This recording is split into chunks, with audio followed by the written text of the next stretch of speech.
నమస్తే దిశ TV news కి స్వాగతం. ముందుగా బులెటిన్ లో హెడ్లైన్స్.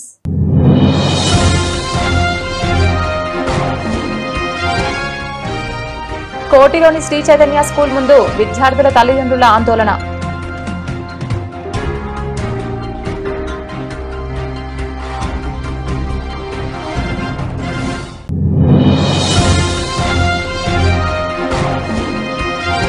ప్రతి కుటుంబానికి ఎన్నికల్లో ఇచ్చిన హామీ మేరకు సంక్షేమ పథకాలు అందజేస్తామని నారాయణపేట ఎమ్మెల్యే డాక్టర్ చిట్టం పర్ణికారెడ్డి.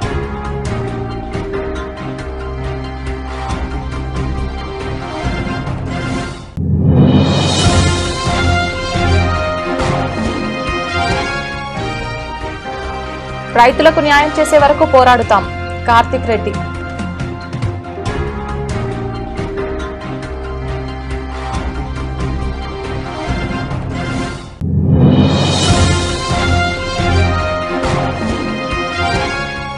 అక్రమ సంబంధమే హత్యకు కారణమని డీసీపీ ఆకాంక్ష యాదవ్ మీడియా సమావేశంలో వెల్లడి.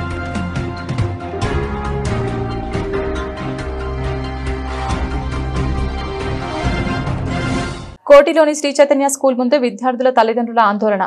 గత 10 రోజులుగా స్కూల్ మూసేశారని, అడిగితే వేరే బ్రాంచ్ లో చేరాలని స్కూల్ ఎంజీఎం నిర్లక్ష్యంగా సమాధానం చెప్తున్నారని ఆగ్రహం వ్యక్తం చేస్తున్న తల్లిదండ్రులు. స్కూల్ అనుమతి లేదని విద్యాశాఖ అధికారులు సీజ్ చేశారని, గత ఏడాది నుండి స్కూల్ నడిపిస్తున్న అధికారులు ఎందుకు పట్టించుకోవడం లేదని ప్రశ్నించిన తల్లిదండ్రులు. బుక్స్, స్కూల్ ఫీజు కట్టిన తర్వాత ఇప్పుడు వేరే బ్రాంచ్ కు ఎలా వెళ్లాలని, స్కూల్ ఇంటికి దగ్గరగా ఉందని ఇక్కడ చేర్పించామని అంటున్న తల్లిదండ్రులు. తమ పిల్లల భవిష్యత్తు చెలగాడమాడిన చైతన్య యాజమాన్యంపై చర్యలు తీసుకోవాలని డిమాండ్ చేసిన తల్లిదండ్రులు.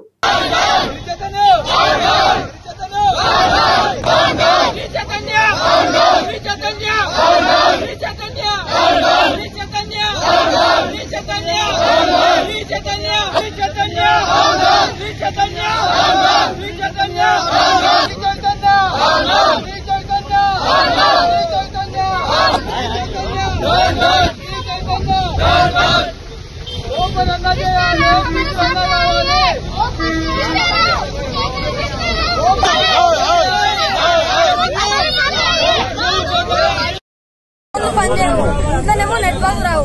మేము ఏం చేయాలి? పక్కన ఉన్న వాళ్ళందరూ స్కూల్ కొట్టురు, ట్యూషన్ లో కొట్టురు, మేము ఇంట్లో కూర్చోవాలి. బుక్స్ తీసుకున్నాం అంటే బుక్స్ కూడా స్కూల్లో ఉన్నాయి. వేరే స్కూల్ పోవడానికి రాదు. ఇప్పుడు మేము స్కూల్ ఎందుకు అసలు స్కూల్ కి కోసమాలనే ఉండేది, కానీ మేము ఇక్కడ దగ్గర కోటికి వచ్చినాం. కానీ 10 days కూడా కానీ నేను స్కూల్ పోయి ఏమంటున్నా అంటే లైసెన్స్ లేదు మా దగ్గర, మేము స్కూల్ పనిచేస్తామని అంటున్నాం. ఫీజు కూడా కట్టినాం. మేము ఎట్లా వేయాలి? బుక్స్ తీసుకున్నాం, డ్రెస్సెస్ కి కూడా పైసలు ఇవ్వలేదు. 2600, 10,000, 46,000 ఉన్నాయి. వీళ్ళు ఇయ్యారు. ఏమన్నా ఏజీఎం సార్తో మాట్లాడండి, డిఎం సార్తో మాట్లాడుతున్నారు.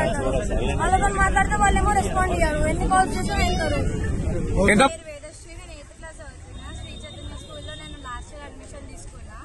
లాస్ట్ ఇయర్ మొత్తం బాగుండే, టీచర్స్ కూడా చాలా మంచిగా, ఎడ్యుకేషన్ మంచిగా ఉన్నాయి. ఇక్కడనే ఉంటే వీళ్ళేమో అసలు 2 weeks 1 week కోట్ ఆర్డర్ అని చెప్తున్నారు, కానీ ఏం మెసేజ్ పెడతలేరు, అసలు రెస్పాండ్ అవుతలేరు. మేము ఏమి అడిగినా కూడా ప్రిన్సిపల్ మ్యామ్ ఏమో రిజైన్ చేసేసింది. ప్రిన్సిపల్ మ్యామ్ అడిగితే ప్రిన్సిపల్ మ్యామ్ కూడా ఏం చెప్తలేదు. ఏజీఎం సార్ అడగమంటున్నా. ఏజీఎం సార్ ఎక్కడ ఉంటాడో మాకేం లేదు. వాళ్ళు అడుగుతుంటే కూడా అసలు రెస్పాండే ఇస్తలేరు. మరి ఆడి కూడా 7,000 కట్టాడు. మాకు మా చెల్లెకి బుక్స్ తీసుకున్నాము, అన్ని డ్రెస్సెస్ తీసుకున్నాము. అయినా ఇప్పుడు వేరే బ్రాంచ్కి వెళ్దాం అనుకున్నా కూడా ఇప్పుడు మనకి దూరం అవుతుంది మాకు ట్రాన్స్పోర్ట్. ఇక్కడైతే మా డాడీ మా ఇల్లు ఇక్కడే కాబట్టి దూరం అవుతుంది మా స్కూల్. మాకు చాలా కష్టమైంది. కోటి బుత్లిబోలి బ్రాంచ్ ఒకటి కొత్తగా ఓపెన్ చేస్తారు. పోయిన సంవత్సరం ఓపెన్ చేశారు. మరి గత సంవత్సరం 1000 మంది వరకు స్టూడెంట్స్ ఇక్కడ అడ్మిషన్లు తీసుకున్నారు. మరి సంవత్సరం సడన్ గా జూలై నెలలో స్కూల్ బ్రాంచ్ ఇక్కడ లేదని ఎత్తేశారు. మరి ఇక్కడికి వచ్చేసి డిఓ వాళ్ళు పర్మిషన్ లేదనేసి చెప్తున్నారు. అందుకని ఇక్కడ కోర్టులో ఉంది మ్యాటర్, మేము ఓపెన్ చేయలేమని చెప్తున్నారు. ఫీజులు కట్టించుకున్నారు, అన్ని చేశారు. ఇప్పుడు సడన్ గా వచ్చేసి ఇక్కడ స్కూల్ లేదు, మీరు కోశమల్లికి రండి, బర్కత్పురకు రండి అని చెప్పి చేస్తున్నారు. మరి ఇప్పుడు మేము ఎక్కడికి వెళ్లాలనేసి పేరెంట్స్ అందరూ భయమయంలో గురవుతున్నారు. ఇక్కడ ఉన్న బ్రాంచ్ ఓపెన్ చేసేసి స్టడీ కంటిన్యూ చేయాలని కోరుకుంటున్నాం. 8th క్లాస్ అవుతున్నా. శ్రీ చైతన్య స్కూల్లో నేను లాస్ట్ ఇయర్ అడ్మిషన్ తీసుకున్నా.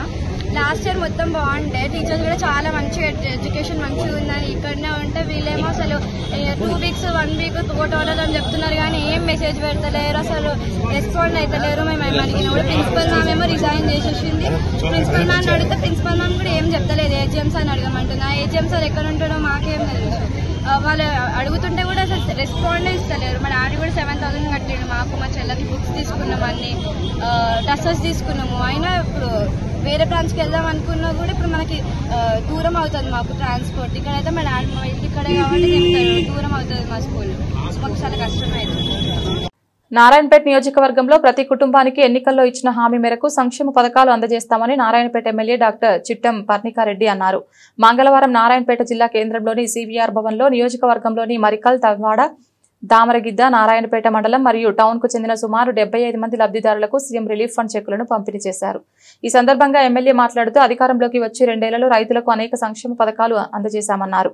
2 లక్షల రుణమాఫీ చేసి రైతు సంక్షేమానికి కూడా కృషి చేశామన్నారు. అంతేకాకుండా నారాయణపేట కొడంగల్ ఎత్తిపోతల పథకంలో ప్రారంభించి త్వరలో ఆ ప్రాంత రైతులకు సాగునీరు అందించడం జరుగుతుందన్నారు. ఎన్నికల్లో ఇవ్వని హామీలను సైతం రేవంత్ రెడ్డి ప్రభుత్వం పథకాలను అమలు చేస్తోందన్నారు. ఇందిరమ్మ ఇండ్లు, ఆరోగ్యశ్రీ, రేషన్ షాపుల్లో సన్నబియ్యంతో పాటు 10 ఏళ్లలో ఇవ్వని కొత్త రేషన్ కార్డులను నేడు కాంగ్రెస్ ప్రభుత్వం అందజేయడం జరుగుతుందన్నారు. ప్రజల సంక్షేమానికి పనిచేస్తున్న కాంగ్రెస్ ప్రభుత్వంను వచ్చే స్థానిక సంస్థల్లో ఎన్నికల్లో మళ్లీ ఆశీర్వదించాలని కోరారు. ఈ కార్యక్రమంలో జిల్లా గ్రంథాలయ సంస్థ చైర్మన్ వార్ల విజయ్ కుమార్, మార్కెట్ చైర్మన్ శివారెడ్డి, పట్టణ అధ్యక్షులు ఎండి సలీం, ఆర్టీఓ బోర్డు సభ్యులు పోషల్ రాజేష్, జిల్లా మైనార్టీసీల అధ్యక్షులు మొహమ్మద్ ఖురేషి, యూసఫ్, తాజ్, అనిల్, వెంకుగౌడ్ తదితరులు పాల్గొన్నారు.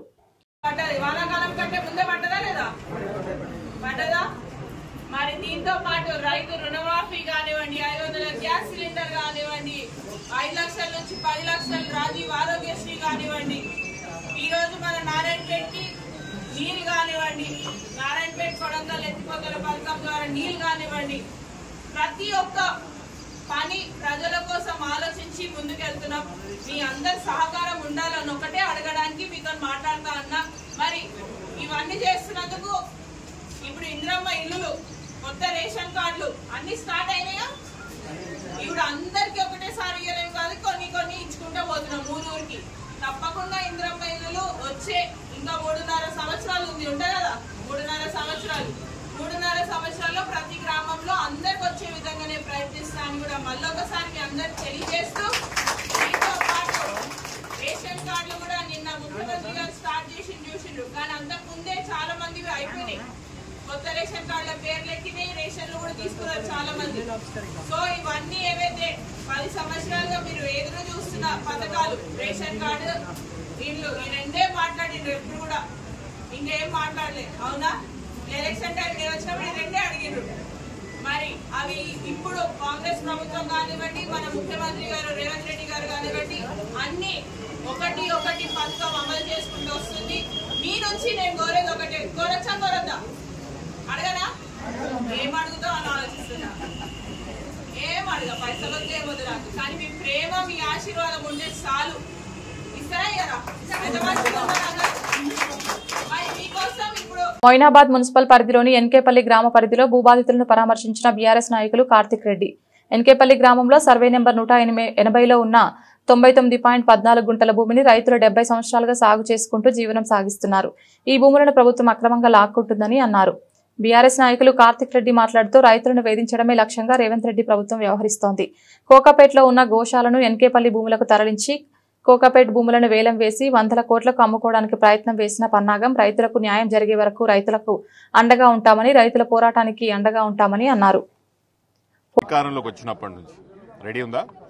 కాంగ్రెస్ ప్రభుత్వం అధికారంలోకి వచ్చినప్పటి నుంచి ఈ యొక్క సంవత్సరంన్నర పాలనలో పేదలను ఎట్లా వేధించాలి అని ఒక సింగిల్ పాయింట్ ఎజెండా తీసుకొని ప్రభుత్వం నడిపిస్తున్నట్టు మనకు అర్థమవుతుంది. ప్రభుత్వం వచ్చిన కొత్తలోనే ఆడ ఫార్మాసిటీ అనేది ఒక పెద్ద కేసీఆర్ గారి ఒక పెద్ద వ్యవస్థను తయారు చేస్తే ఇండస్ట్రీస్ అన్నీ అక్కడ తీసుకుపోయి ఫార్మా ఇండస్ట్రీస్ని అక్కడ సెటప్ చేయాలని కేసీఆర్ గారి ఆలోచన ఉంటే, ముఖ్యమంత్రి గారు కేసీఆర్ మన రేవంత్ రెడ్డి గారు ముఖ్యమంత్రి అయిన తర్వాత ఫార్మా ఇండస్ట్రీని రద్దు చేసి కొత్తగా మళ్ళీ భూములు సేకరించి ఫోర్త్ సిటీ అని పేరు పెట్టి పేద రైతులు, రంగారెడ్డి జిల్లాలో పేదరికం ఉండదని చాలామంది అనుకుంటారు, మా జిల్లాలో కూడా పేదరికం చాలా ఉంటుంది. దాంట్లో దళితులు చాలా పెద్ద సంఖ్యలో భూములు ఉన్న వాళ్ళు మా దగ్గర ఉంటారు. దళితులు భూములు ఉన్న వాళ్ళందరికీ కూడా అసైన్మెంట్ పట్టా ఉంటుంది. అక్కడ 4th సిటీలో ఎక్కడైతే ఆ గ్రీన్ ఫీల్డ్ లోడ్ ఎక్కడైతే కట్టాలని ముఖ్యమంత్రి గారు రేవంత్ రెడ్డి ఆలోచన చేసినారో అక్కడ కూడా పెద్ద ఎత్తున దళితుల యొక్క పేదల యొక్క భూములు లాక్కొని ఆడ ల్యాండ్ యాక్విజిషన్ చేయడం జరుగుతున్నది. అక్కడ కూడా కోట్ల వ్యవస్థ, అక్కడ కూడా ఆ యొక్క సమస్య కోట్ల నడుస్తున్నది. ఇక్కడ మొయినాబాద్ మండల్లో ఎన్కేపల్లి గ్రామంలో దాదాపు 3-4 తరాల నుంచి పేద దళిత కుటుంబాలు ఈ యొక్క భూముల మీద ఉండి ఇదే జీవనోపాధిగా ఉండి వీళ్ళ యొక్క కుటుంబాలను సాకుకుంటున్నారు. ఈరోజు ముఖ్యమంత్రి గారు ఏం చేస్తున్నారు, కోకాపేటలో ఉన్నవంటి యొక్క గోశాలని అక్కడ ఉన్న గోశాలని ఇక్కడ షిఫ్ట్ చేసి ఆ గోశాలని వేలం వేసుకొని అమ్ముకొని ప్రభుత్వం పైసలు చేసుకోవాలన్న ఆలోచనలు ఉన్నది. ఆ యొక్క ఆలోచనలోనే ఆ యొక్క దురుద్దేశంలోనే ఈరోజు ఎన్కపల్లి గ్రామంలో మా యొక్క పేదల భూములు లాక్కొని ఇక్కడ వాళ్ళకు భూమి ఇచ్చి అక్కడ భూమి అమ్ముకొని ప్రభుత్వం పైసలు చేసుకొని ఆలోచన చేస్తున్నారు. ముఖ్యమంత్రి గారికి పెద్దలకి ఎవరైతే అధికారం ఉన్నారో అధికారులకు నేను అడుగుతున్నా, మీరు అక్కడ డబ్బులు సంపాదిస్తున్నప్పుడు పేదలకు రావాల్సిన హక్కు ఇక్కడ కల్పిస్తే మీకు పోయేది ఏందంటా నేను. వీళ్ళు అడుగుతున్నది ఏంది, తరతరాల నుంచి మాకు ఇదే భూమి మిగిలింది, ఈ భూమే మాకు ఆధారం, ఇది తప్ప మాకు వేరేది లేదు అన్నప్పుడు వీళ్ళు అడిగిన డిమాండ్లు ఏంది కూసోబెట్టి ఒప్పించుకొని అందరికీ ఒకటేసారి పట్టాలు ఇస్తారా, లేకపోతే వీళ్ళలో ఉన్న కొంతమందిని విడగొట్టి రోజుకు 5 మందిని రోజుకు 7 మందిని పట్టుకుపోయి పట్టాలు ఇచ్చి వీళ్ళ ఉన్న ఐక్యతని విడగొడతారా? ఇది మీకు తగువా ముఖ్యమంత్రి గారని అంట. పేదలందరినీ ఒక దగ్గర కూసోబెట్టి మీరు రాష్ట్రానికి ముఖ్యమంత్రులు తండ్రిలాక మీరు అందరినీ ఒకటే ఒక విధంగా చూస్తారా, లేకపోతే 10 మందిని 5 మందిని విడగొట్టి వీళ్ళను ఐక్యత విడగొడతారా? ఇది మాత్రం ముమ్మాటికి తప్పు. ఇప్పుడే వీళ్ళందరికీ మేము చెప్పడం జరిగింది, లాస్ట్ వరకు మేము బీఆర్ఎస్ పార్టీ మీతో ఉంటుంది, మీరు కొట్లాడండి. నిజానికి కూడా రేపు రానున్న రోజుల్లో మా పార్టీ అధికారంలోకి వస్తుంది. వచ్చిన తర్వాత ఈ కాంగ్రెస్ పార్టీయే చెప్పింది అసైన్ భూములు ఎక్కడెక్కడైతే దళితులు ఉంటారో వాళ్ళందరికీ కూడా పట్టాలు చేస్తామని చెప్పినరు. ఇదే ముఖ్యమంత్రి గారు, ఇదే కాంగ్రెస్ పార్టీ మేనిఫెస్టోలో మేము అదే చెప్తున్నాం. ముమ్మాటికి మేము అధికారంలోకి వస్తాం. వచ్చినప్పుడు మాత్రం ఇట్లాంటి సమస్యలు ఎక్కడున్నా కూడా అందరికీ పట్టాలు చేస్తాం, మీరు ధైర్యంగా ఉండని చెప్పడం జరిగింది. ఇక్కడ ఉన్న అధికారులకు కూడా చెప్తున్నాను, మీరు వీళ్ళ దాంట్లో కొంతమంది విడగొడతాం, మేము కొంతమంది గుంజుకుపోయి వీళ్ళు ఉన్న దాంట్లో అందరినీ పల్సన చేస్తాం, వీళ్ళ దాంట్లో ఐక్యత లేకుండా చేస్తామంటే మాత్రం మేము ఊరుకునే లేదు. ముమ్మాటి కొట్లాడతాం, వీళ్ళ తరఫున కూడా కొట్లాడదాం మనం చేస్తున్నాం. యాదాద్రి భువనగిరి జిల్లాలో అక్రమ సంబంధమే హత్యకు కారణమని డీసీపీ ఆకాంక్ష యాదవ్ మీడియా సమావేశంలో వెల్లడించారు.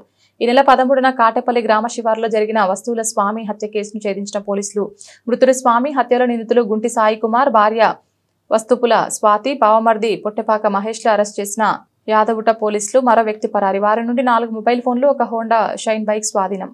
అక్రమ సంబంధమే స్వామి హత్యకు కారణమని బామర్ది మహేష్ భార్యతో స్వామికి అక్రమ సంబంధం నేపథ్యంలో నిలదీసిన స్వాతికి వేధింపులు, పగ పెంచుకున్న మహేష్. అదే క్రమంలో స్వామి భార్య స్వాతికి సాయి కుమార్తో అక్రమ సంబంధం కొనసాగుతుందని డీసీపీ తెలిపారు. స్వామి అడ్డును తొలగించేందుకు హత్యకు స్కెచ్ వేసిన భార్య స్వాతి, బామర్ది మహేష్, స్వాతి ప్రియుడు సాయి కుమార్. నెల 13న రాత్రి స్వామి అతడి స్నేహితులు వీరబాబు బైక్పై పల్లెర్లకు వెళ్తుండగా ఫోన్లో ఫాలోఅప్ చేస్తూ మహేష్, సాయి కుమార్లను సమాచారం ఇచ్చిన స్వాతి అద్దె కారులో వెంబడించి రాయగిరి మోత్కూర్ రోడ్లో కారుతో వెనక నుండి ఢీకొట్టి హత్య చేసిన దుండగులు యాక్సిడెంట్ గా మార్చారు. పోలీసులు దర్యాప్తు చేయగా భార్యను విచారించగా అక్రమ సంబంధాలు కారణమని పోలీసులు తేల్చారు. నిందితులను అదుపులోకి తీసుకుని కోర్టులో రిమాండ్ చేశారు.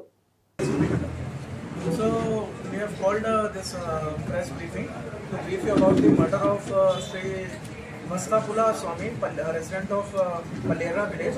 This incident happened on 14th July night. Firstly, it was reported as a fatal road accident, but during investigation by our team, Yadadri Division Police, it has been found out that it is a well-planned murder and a criminal conspiracy by the accused to commit the murder of Vastapula Swami. So there are total 4 people who have been part of this criminal conspiracy. A1, Gunti Sai Kumar, son of Malesh, age 33, resident of Palle Pahad village. A2, Vastapula Swati, wife of late Swami. She is a wife of the deceased. She is a resident of Pallerla village. Then A3, Pottepaka Mahesh, son of Muttaya. He is a resident of Atmapur Mandal. This A3 is a brother of A2, wife of the deceased. And A4, Chimala Ramalinga Swami. He is a resident of Tatanagar, Mungay town. So first I'll tell you the brief fact about the case. During 2017 and 2018, A1 and A2 they became acquainted. Evan is the main accused and A2 is the wife of the deceased. So they, while working in one shop in Pune, they got acquainted and they entered into a relationship. But during the course of time in past 7-8 years, they both married separately. Then in February 2024, they again reconnected and they entered into an extramarital relation. Then Vastubala Swami, who's the deceased, he was working as a manager at Sonalika Tractor showroom. He is also having a illegal relation with Savita, who's wife of A3. So the wife of the deceased is having an extramarital relation with Evan, and the deceased is having an extramarital relation with the wife of A3. So because of this, when the wife of the deceased, when she confronted her husband that you are having an extramarital affair, then he started harassing his wife mentally and physically. So because of this, his wife, she has a conspiracy along with A1 and A3 to eliminate her husband. Hyderabad నగరంలో వరుస నేర సంఘటనలు ఆందోళన కలిగిస్తున్నాయి. ఈ క్రమంలోనే మలక్పేట్లోని శాలివాహన్ నగర్ పార్కులో కాల్పులు కలకలం రేపాయి. దుండగులు జరిపిన కాల్పుల్లో సిపిఐ నేత చందు రాథోడ్ అక్కడికక్కడే మృతి చెందాడు. వాకింగ్ కి వెళ్లిన చందు రాథోడ్పై దుండగులు 4 రౌండ్ల పాటు కాల్పులు జరిపారు. చాలా కాలంగా సిపిఐ నేత రాజేష్ తో రాథోడ్ కు విభేదాలున్నాయని, అతనే ఈ దారుణానికి పాల్పడి ఉండొచ్చని రాథోడ్ కుటుంబ సభ్యులు రాజేష్ పై అనుమానం వ్యక్తం చేస్తున్నారు. నాగర్ కర్నూలు జిల్లా అచ్చంపేటకు చెందిన చందు రాథోడ్ కుటుంబంతో కలిసి కొంతకాలంగా చైతన్యపురిలో ఉంటున్నాడు. ఈ క్రమంలో మలక్పేట్లోని శాలివాహన్ నగర్ పార్క్ లో వాకింగ్ కి వెళ్లాడు. వాకింగ్ చేసి ఇంటికి వెళ్తున్న సమయంలో రాథోడ్పై దుండగులు కాపు కాచి కాల్పులు జరిపారు. స్నేహితులతో కలిసి నడుచుకుంటూ వెళ్తుండగా ముందు మృతుడి కళ్ళలో కారం చల్లారు. ఆ తర్వాత పరిగెత్తుతున్న అతడిని వెంటాడి వెంబడించి గన్తో 4 రౌండ్లు కాల్పులు జరిపారని ప్రత్యక్ష సాక్షులు తెలిపారు. ఆపై షిఫ్ట్ కారులో దుండగులు పరారయ్యారు. రాథోడ్పై 5 వ్యక్తులు కలిసి కాల్పులు జరిపినట్లు స్థానికులు చెప్పారు. సమాచారం అందుకున్న పోలీసులు ఘటనా స్థలానికి చేరుకుని పరిశీలించారు. అనంతరం మృతదేహాన్ని పోస్టుమార్టం నిమిత్తం ఆసుపత్రికి తరలించారు. ఈ ఘటనపై కేసు నమోదు చేసి దర్యాప్తు చేస్తున్నట్లు పోలీసులు తెలిపారు. చందు హత్యకు పాత కక్షలు కారణంగా ప్రాథమిక అంచనా వచ్చారు.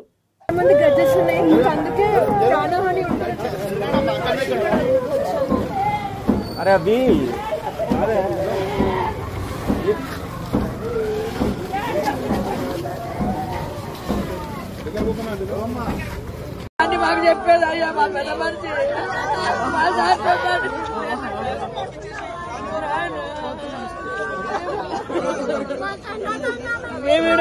మేడ్చల్ జిల్లా సూరారం పోలీస్ స్టేషన్ పరిధిలోని సూరారంలో సమీపంలో ఉన్న డ్రీమ్ ఆఫ్ బేకరీపై మేడ్చల్ ఎస్ఓటీ పోలీసులు దాడి చేశారు. ఈ దాడిలో నమ్మలేని నిజాలు బయటకు వచ్చాయి.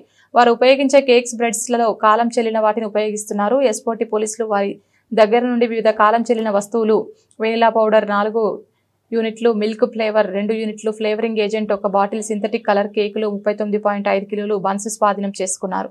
తయారీ ప్రక్రియ మరియు ప్రాంగణం అపరిశుభ్రంగా మరియు ఆహార ఉత్పత్తికి సురక్షితం కాదని వారన్నారు.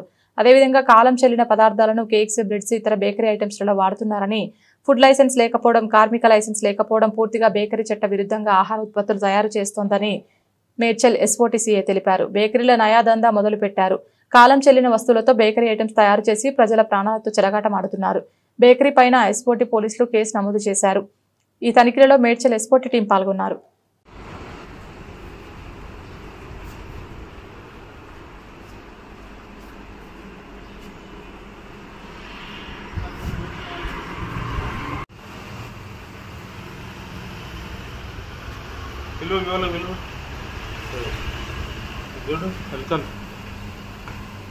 నిర్మల్ జిల్లాలో 2 గిరిజన గ్రామాల మధ్య చిచ్చురేపిన ఫారెస్ట్ అధికారుల రీలొకేటెడ్ అంశం.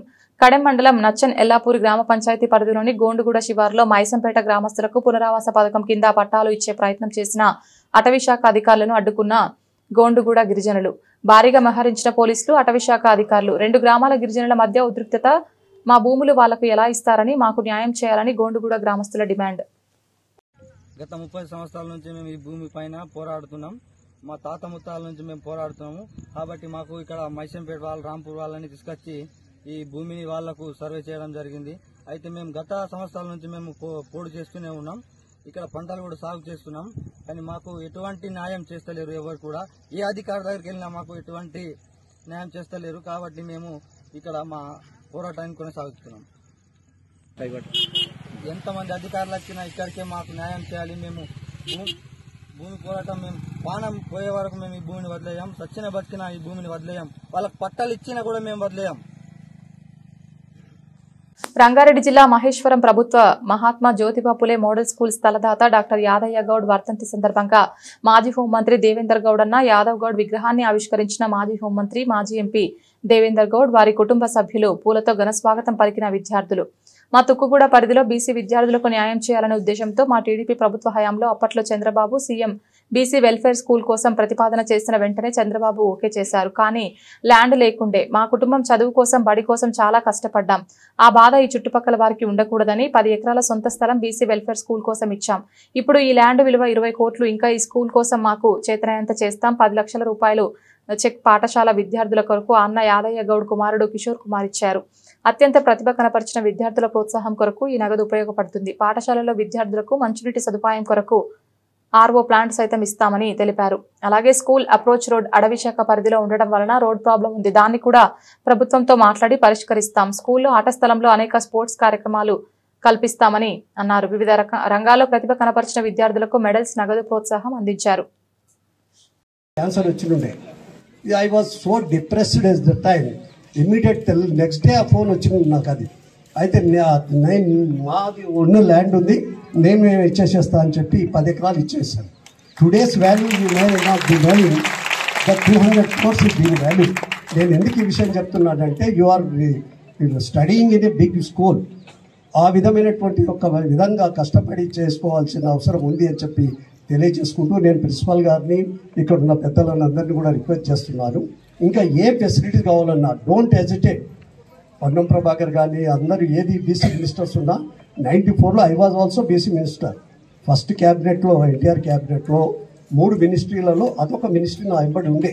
ఆ రోజులలో కూడా నేను స్టార్ట్ మన ఈ ఖమ్మం జిల్లా కల్లూరు మండల కేంద్రంలో గుడ్ మార్నింగ్ కల్లూరు కార్యక్రమంలో కల్లూరు మేజర్ పంచాయతీగా ఉండి కాంగ్రెస్ పార్టీ వచ్చిన తర్వాత మున్సిపాలిటీగా మారి 20 వార్డులుగా చేయడంతో సత్తుపల్లి ఎమ్మెల్యే మట్ట రాగమయ్య దయానంద్ గుడ్ మార్నింగ్ సత్తుపల్లి అనే కార్యక్రమంలో భాగంగా కల్లూరు మండల కేంద్రంలో మార్నింగ్ వాక్ కార్యక్రమం ద్వారా ఇంటింటికి వెళ్లి ప్రజల సమస్యలు తెలుసుకుని సంబంధిత అధికారులతో మాట్లాడి వెంటనే పరిష్కరిస్తుండటంతో ఎమ్మెల్యే మట్ట రాగమయ్య దయానంద్కి కల్లూరి పట్టణ ప్రజలు కృతజ్ఞతలు, దీవెనలు తెలియజేస్తున్నారు.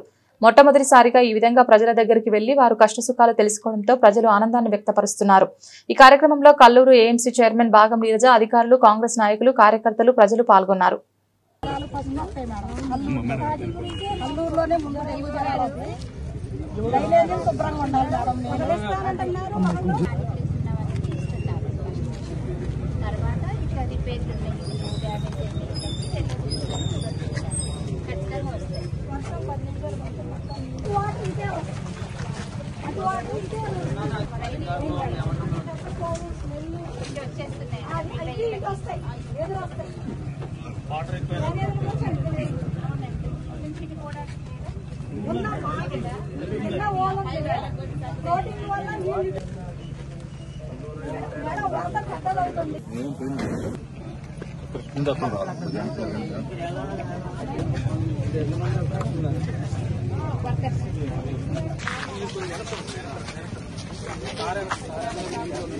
కమిషనర్ గారు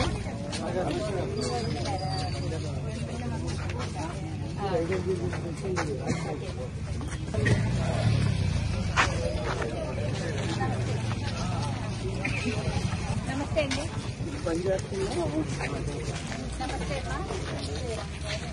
ఎందుకు మర్చిపోతాను? నమస్తే అమ్మా.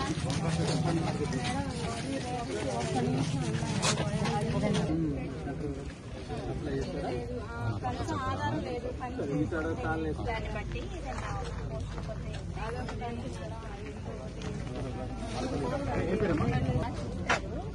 హాస్పిటల్ అన్నావు కదా, అది ఓపెన్ అయినప్పుడు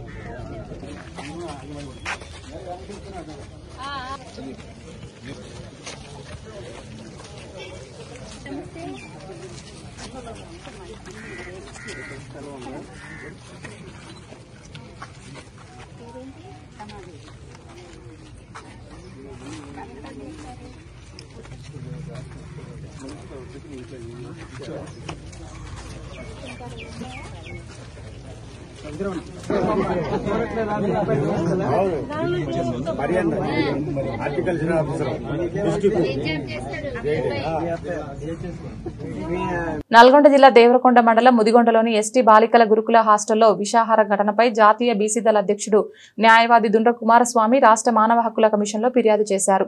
హాస్టల్లో 40 మంది బాలికలు ఉంటుండగా వారిలో 35 మందికి చికెన్ కర్రీ పులిహోర తిన్న తర్వాత వాంతులు విరేచనాలు మొదలయ్యాయని పిటిషన్లో పేర్కొన్నారు. 30 మంది విద్యార్థులు తీవ్ర అస్వస్థతకు గురై స్థానిక ప్రభుత్వ ఆసుపత్రిలో చికిత్స పొందుతున్నారని కుమారస్వామి కమిషనర్ దృష్టికి తీసుకెళ్లారు. ఈ ఘటన విద్యార్థుల ఆరోగ్య హక్కును తీవ్రంగా ఉల్లంఘిస్తున్నాయన్నారు. భారత రాజ్యాంగంలో ఆర్టికల్ 21 ప్రకారం ప్రతి పౌరుడికి జీవించడానికి ఆరోగ్యంగా ఉండేందుకు హక్కు ఉందని, ఈ హక్కు గురుకుల విద్యార్థులకు కాలరాస్తున్నారని పేర్కొన్నారు. అధికారుల నిర్లక్ష్యమే ఈ సంఘటనకు కారణమన్నారు. ఇలాంటి ఘటనలు మళ్లీ జరగకుండా స్వతంత్ర కమిటీని వేసి విచారణ చేయాలని కోరారు. ఈ సంఘటనపై స్పందించిన రాష్ట్ర మానవ హక్కుల కమిషన్ ఆగస్టు 28లోగా సమగ్ర నివేదిక ఇవ్వాలని తెలంగాణ రాష్ట్ర ప్రధాన కార్యదర్శి హెచ్ఆర్సీ ఆదేశించింది. ఫస్ట్ మనది కాదు, సుమోటో తీసుకున్నాడు. అవి తీసుకొని మాకు వచ్చింది మెసేజ్ ఆల్రెడీ. మనది ఇది కలిపి కొట్టాలి. అదే కలిపి, అందుకే మరి వచ్చింది. ఆల్రెడీ ఇంతకుముందే టీఆర్ పెడతారు కదా. ఈ రోజు హెచ్ఆర్సీకి రావడానికి గల ప్రధాన కారణం ఏంటంటే, నల్గొండ జిల్లాలోని దేవరకొండ మండలంలో ఈరోజు ముదుగూరులో ఒక ఎస్టీ బాలికల పాఠశాలలో బాలికల హాస్టల్లో ఫుడ్ పాయిజన్ జరిగిన ఘటన చాలా బాధాకరమని దీన్ని తీవ్రంగా ఖండిస్తున్న విషయం తెలియజేస్తున్నాను. ఈ ఘటనలో ఆల్మోస్ట్ ఒక 35 మంది బాలికలు చికిత్స పొందుతున్న పరిస్థితి. ఈ రోజు ఫుడ్ పాయిజన్ జరగడం యావత్ తెలంగాణ రాష్ట్రం కూడా ఒక బాధాకరమైన విషయం తెలియజేస్తున్నాను. ముఖ్యంగా దీనికి గల ప్రధాన కారణాలు ఏంది? ఆహార నాణ్యత లోపమా ఒకసారి ఆలోచించండి. అధికారుల నిర్లక్ష్య లోపమా ఒకసారి ఆలోచించండి. లేదా దీని యొక్క పర్యవేక్షణ లేకపోవడమా ఒకసారి ఆలోచించండి. లేదు అంటే అధికారులు రెగ్యులర్ మానిటరింగ్ మర్చిపోయారా ఒకసారి ఆలోచించండి. ఏది ఏమైనా దీని వెనుక ఎవరున్నా, ఎంతటి వారున్నా చట్టపరమైన చర్యలు తీసుకోవాలని ఈ రోజు ప్రభుత్వాన్ని, విద్యాశాఖ మంత్రిని డిమాండ్ చేస్తా ఉన్నాను, విజ్ఞప్తి చేస్తా ఉన్నాను. అంతేకాకుండా ఈ రోజు ముఖ్యంగా జీవించడం ప్రతి ఒక్కరి హక్కు, అలాగే ఆరోగ్య రక్షణ కూడా ప్రతి ఒక్కరి హక్కు. అలాగే ఆర్టికల్ 21 మానవ హక్కుల ఉల్లంఘన జరిగింది కాబట్టి ఈ రోజు గౌరవ మానవ హక్కుల కమిషన్ కూడా ఈ రోజు విజ్ఞప్తి చేయడం జరిగింది. అంతేకాకుండా రాష్ట్రంలో ఇలాంటి ఘటనలు జరగకుండా స్ట్రాంగ్ గా చర్యలు తీసుకోవాలని నేను ప్రభుత్వాన్ని విజ్ఞప్తి చేస్తా ఉన్నాను. ఎందుకంటే ఒకసారి అధ్యయనాలు చూస్తే గత 2 సంవత్సరాలుగా 500 మెంబర్స్ కు పైగా ఈ రోజు ఫుడ్ పాయిజన్ జరగడం కావచ్చు. మరి ఫుడ్ పాయిజన్ వల్ల ఒక 50 మంది చనిపోయినా కూడా అధ్యయనాలు తెలియజేస్తున్నాయి. కాబట్టి ఈ రోజు టాస్క్ ఫోర్స్ ఒకటి నియమించారు. తెలంగాణ రాష్ట్రంలోని ఎస్సీ, ఎస్టీ, బీసీ, బడుగు బలహీన వర్గాల హాస్టళ్లను పర్యవేక్షించి యుద్ధ ప్రాతిపదికన అక్కడ ఉన్న లోపాలను గుర్తించి వెంటనే అక్కడ చట్టపరమైన చర్యలు తీసుకొని ఈ రోజు బడుగు బలహీన వర్గాలందరూ ఎస్సీ, ఎస్టీ, బీసీ చదువుల కోసం అక్కడికి పోతున్నారు. ఆర్థికంగా లేదు, రాజకీయంగా లేరు, సామాజికంగా లేరు. కాబట్టి ఈ రోజు ప్రభుత్వ పాఠశాలల వైపు మరియు ప్రభుత్వ కళాశాలల వైపు పోతున్నారు. ప్రభుత్వంపై నమ్మకం ఉంటుంది, వెంటనే చర్యలు తీసుకోవాలి, సస్పెండ్ చేయాలని తెలియజేస్తున్నాను. థ్యాంక్ యూ అండి. బోనాల చెక్కుల పంపిణీ కార్యక్రమం అల్వాల్లో రసభాసగా మారింది. అల్వాల్లో బోనాల చెక్కుల పంపిణీ కార్యక్రమంలో కాంగ్రెస్, బీఆర్ఎస్ నాయకుల మధ్య ఘర్షణ వాతావరణం చోటు చేసుకుంది. ప్రభుత్వ బీర్ల ఐలయ్య చెక్కుల పంపిణీ చేస్తున్న క్రమంలో బీఆర్ఎస్ కార్పొరేటర్ కు స్టేజ్ పైన రానివ్వకపోవడంతో ఒక్కసారిగా వివాదం చెలరేగింది. మైనంపల్లి హనుమంతరావు, మర్రి రాజశేఖర్ రెడ్డి వర్గీయుల మధ్య తలెత్తిన ఘర్షణ దాడులకు దారితీసింది. ఇరు వర్గాలకు చెందిన నాయకులు ఒక్కసారిగా దాడులకు దిగడంతో పాటు పోటాపోటీగా నినాదాలు చేశారు. వెంటనే రంగంలోకి దిగిన పోలీసులు ఇరు వర్గాలను చెదరగొట్టే ప్రయత్నం చేశారు. ఈ నేపథ్యంలో చెక్కుల పంపిణీ కోసం వచ్చిన ప్రభుత్వ బీర్ల ఐలయ్య అక్కడి నుండి వెనుదిరిగారు. ఈ ఘర్షణలో కాంగ్రెస్, బీఆర్ఎస్ నాయకులకు గాయాలయ్యాయి. చెక్కుల పంపిణీ కార్యక్రమంలో ప్రత్యేకంగా బోనాల సందర్భంగా చెక్కుల పంపిణీ కార్యక్రమానికి చీఫ్ విప్ బీర్ల ఐలయ్య గారు సమక్షంలో చెక్కులు పంపిణీ చేద్దాం అనేసి అల్వాల్కి వెళ్ళడం జరిగింది.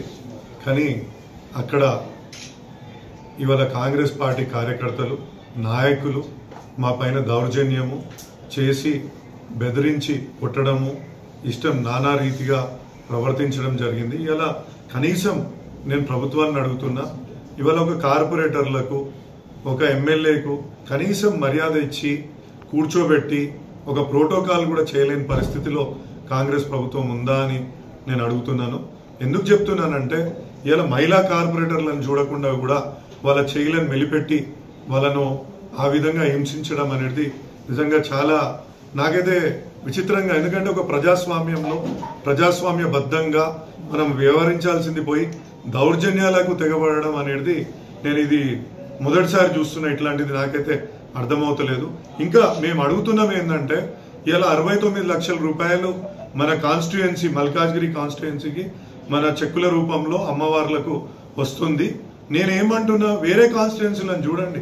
ఉదాహరణకు సికింద్రాబాద్ ఉంది, 1 కోటి పైచిల్క డబ్బులు వస్తాయి. మీరు ఇలా మన సనత్ నగర్ చూడండి, 2-3 కోట్ల రూపాయలు అక్కడికి వస్తాయి.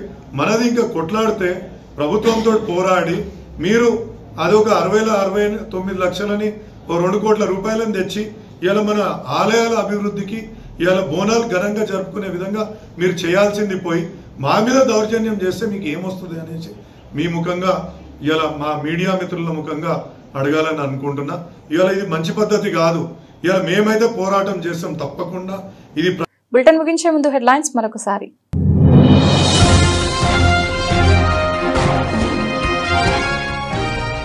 కోటిలోని శ్రీ చైతన్య స్కూల్ ముందు విద్యార్థుల తల్లిదండ్రుల ఆందోళన.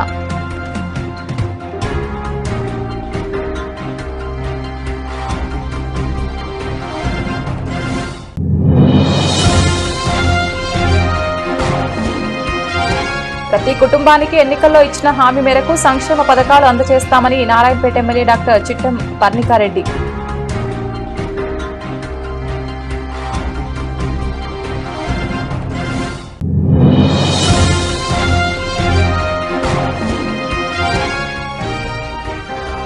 రైతులకు న్యాయం చేసే వరకు పోరాడుతాం, కార్తిక్ రెడ్డి.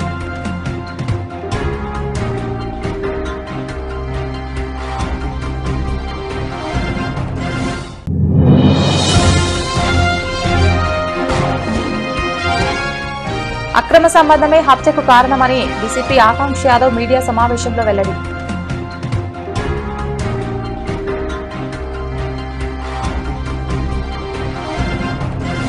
ఇది ఇవాల్టి బులెటిన్. తిరిగి మరొక బులెటిన్లో మళ్ళీ కలుద్దాం. అంతవరకు సెలవు. నమస్కారం.